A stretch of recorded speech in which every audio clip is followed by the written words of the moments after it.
Good morning, everyone. Thought it might be a nice time for a little garden tour this morning.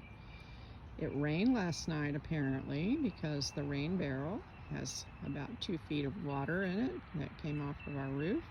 We didn't get 2 feet of water, but a few inches. So here's one of the queens of the garden. This is the coral honeysuckle, and she's growing on our arbor. She's pretty enthusiastic. She's liking her spot there. Now this is just a wonderful Florida native plant. It's not the type of a honeysuckle that gets really invasive. And the butterflies love it. And of course the people love it. And very, very drought tolerant. You can hear the birds singing. Also hear the people starting to drive their cars. So we live on a bit of a busy road. It won't be completely quiet, but we'll just take what we can get. So this is the outside of the picket fence. And we do have one of the little yellow jasmines that's a native. It's called Carolina jessamine, and it has a sweetly scented flower. It's past its bloom right now. Here's one of the rosemaries. Here is some lemon thyme. It's pretty happy out here. This is one of the ornamental kales that I planted, and it's blooming right now. Here's a nice butterfly larval food. It's the bronze fennel.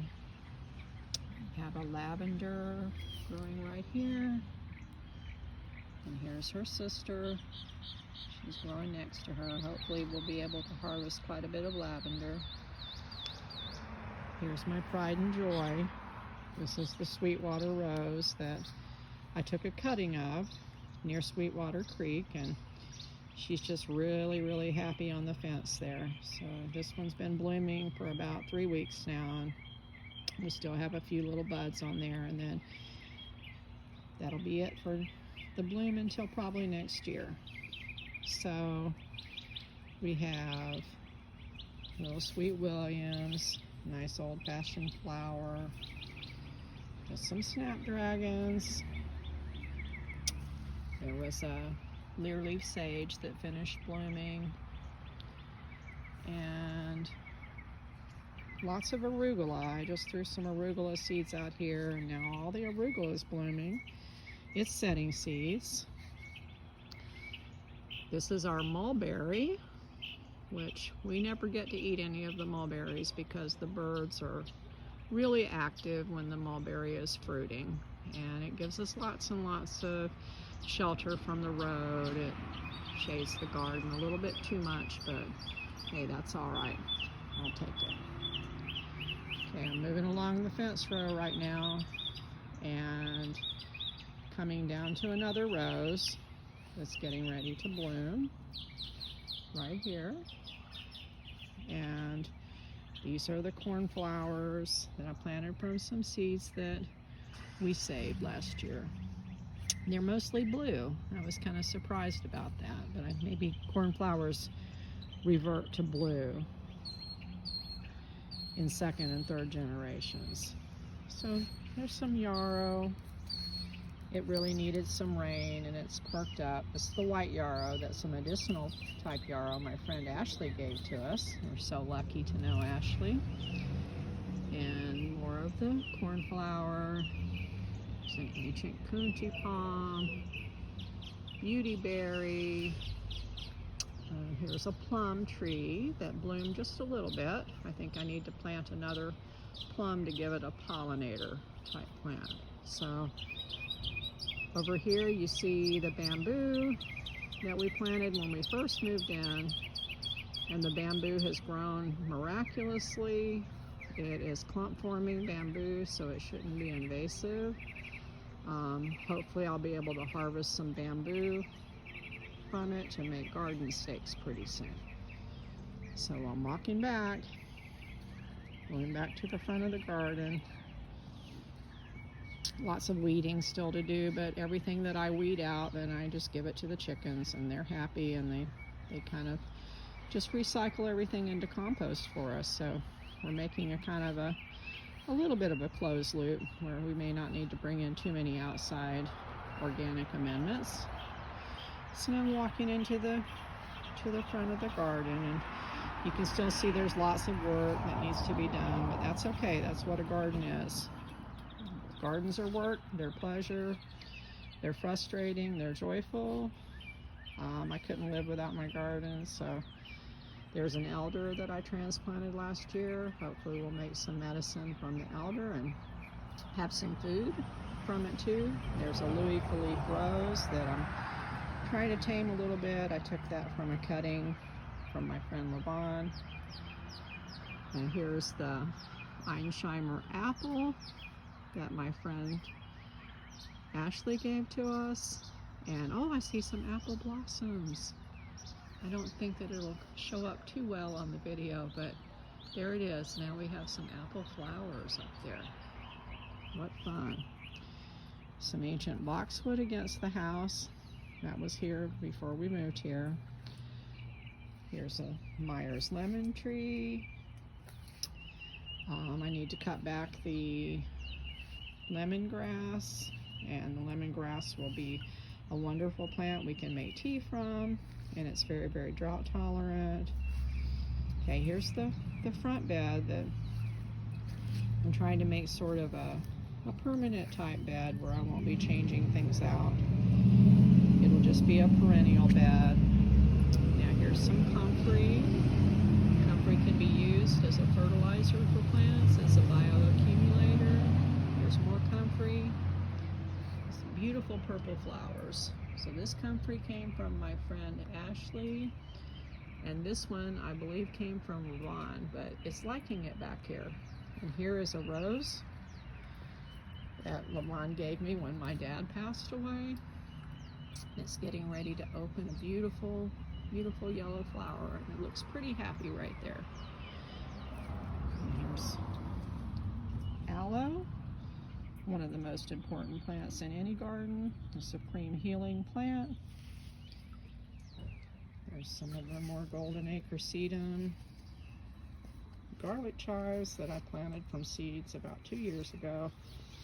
Extremely useful garden plant. It's a perennial. Some more of the golden acre sedum. I'm going to try to give you a little bit better of a view of this bed. So this is right outside our front door. Kevin built the lattice work last year, and we usually have vines grow on it in the summer. Here's another one of my bird baths that Levon made. She's an excellent potter, and we've been gifted many times with her beautiful pottery, so we're so fortunate. Okay, here's another bed. This is kind of a hugelkultur bed. We put lots and lots of wood and leaves and compost, and it's just layered up. We got cucumbers planted here. Pole beans going up the bamboo poles. They just look like they need a little something to me, so I'll probably make some comfrey fertilizer. Just chop up comfrey leaves and water, and I'll pour it on them in a week or so, and we'll see what happens there. Here's some of our very, very abundant collard plants that gave us wonderful greens for ourselves and the chickens all winter long. Just so easy to grow, and now they're even flowering. I'll have to have the room on the bed soon, but I'm keeping the comfrey plants there as long as or the collards, pardon me, as long as I can. Lots of volunteer cilantro that came up this year. Here's some more of it. So cilantro, when it seeds, makes another spice called coriander, and very, very delicious. So I just cleared this bed. I'm not sure what I'm going to plant back there yet. I thought Mexican sunflowers, but maybe it will be purple hull peas. Not sure yet. And I did plant some more beans. There are some marigolds for nematode control. Okay, here's the center bed. Have some bush beans in here. The bush beans have some little flowers on them, so very soon they should be giving us some little beans for our meals. And there's volunteer sunflowers here. I planted zinnias. Here's some dill that came up all by itself from last year. Very nice pollinator plant when the flowers open.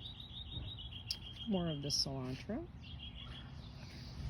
Okay, this is a pretty sun-drenched bed, and it's usually a haven for butterflies and bees in the summertime. That's coming. So I see a few butterflies each day. This bed I planted in cherry tomatoes. We've got lots of little basils that are coming up. You can see this. I planted 3 different types of basils. We have a sweet basil and a lemon basil and a ruby basil. So here was a volunteer lettuce that is coming into its seed mode. This is a little sage that lived from last year. Here is another queen of the garden, which is the African blue basil. This will be pollinator central before we know it. Okay, this was another one of the bachelor buttons that came up, but this one is purple. Okay, we do have some fennels that lived from last year, which will probably be seeding out, but the caterpillars really love them, and I just let them eat as much as they want, and we can eat the fennel leaves too. This is a cassia. The cassia is actually a nitrogen fixer. It gives us beautiful yellow flowers in the fall. And here we have some kale that I started from seeds, and it's still pretty tender, so we have some delicious greens still to eat from the winter garden.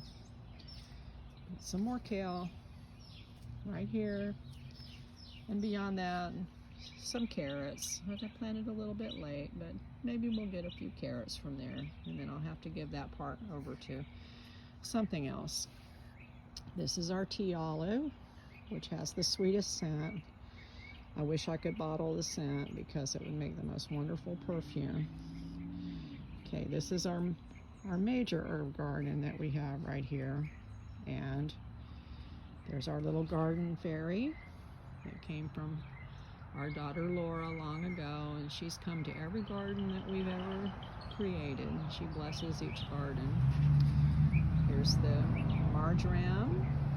She's very, very delicious, very antimicrobial. So we just throw leaves in our food. This is the trailing rosemary, and the really, really large rosemary that I planted, I guess about 2.5 years ago, and she's doing very well right there. So basically this is the front yard. I probably should walk you over to the potatoes, because they're kind of impressive looking right now. I had some, oh yeah, there's our convenience store across the way, which one day I envision that being the farmer's market. So one day we won't have that there. It'll be a gathering place for people to come and trade and barter, and maybe in the post-viral world one day, which will come. Just hang in there. Things are changing, and we're all going to be okay. That's my mantra. We'll all be okay. Here's a collard. It's blooming. Another collard. The chickens just love those collard leaves. Okay. More of the volunteer cilantro. Okay, here are the potatoes. I didn't plant too many because I just kind of wanted to see how the red potatoes would do this year. And they seem pretty happy. I need to mound some more compost up around them, and maybe we'll have more tubers. We'll see. So this is just kind of a view of the front garden. So instead of just having grass in our garden or in our yard and a few little shrubs that don't give us anything, we decided to plant food and pollinator plants, herbs and medicine. And now we have our own little front yard sanctuary. So this is the view from the driveway, which we never really Never really used that. It's the garden and the mulberry tree. Okay, that's probably enough for one video session. Don't want anybody to get tired. I love you all. Enjoy your Sunday.